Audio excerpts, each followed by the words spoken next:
Fact of the day. Fact of the day. Hello, hi, and welcome to Fact of the Day with me, Mark Lotsu, Prisoner's Dilemma.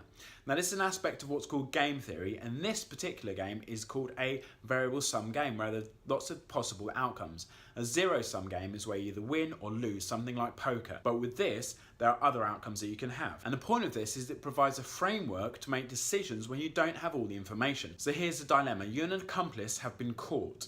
You've been caught on CCTV breaking an entry. You've actually stolen some stuff, but they don't know where the goods are.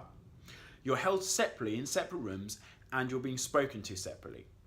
So if you confess to the crime and your accomplice denies it, then they get 20 years in jail and you get to go free because obviously you dobbed them in. If you deny it, if you remain silent and they confess to it, they get to go free and you get 20 years. If you both deny it, you get 1 year for breaking and entering. And if you both confess to it, you get 5 years for obviously fessing up to the crime. So what is it you should do? So if you always stay silent, the maximum amount of time you spend in jail will be 20 years. That's if he's confessed. If you always confess, the maximum amount of time in jail will be 5 years. And that's if he's confessed. The point of this is always confess. That's always the best option. It gives you the best likelihood of an outcome, irrespective of what the other person is thinking and what the other person says. Because that averages out the slowest amount of time that you will spend in jail. So this is known as the Nash equilibrium, from a guy called John Nash, who The Beautiful Mind, that film was about. How can you use this in life? Well, let's say you want to go and get a car and you say, right, I'm only going to spend £5,000 on a car. You get to the car lot and you say, right, £5,000, that's as much I'm going to spend. According to Prisoner's Dilemma principle, that's where you stick to. You don't change your mind about that.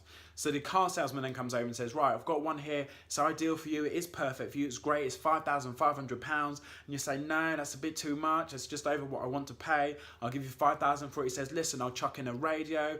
I'll give it a massive and really expensive valet. We'll fill it up with petrol. We'll give you a free service for the first year.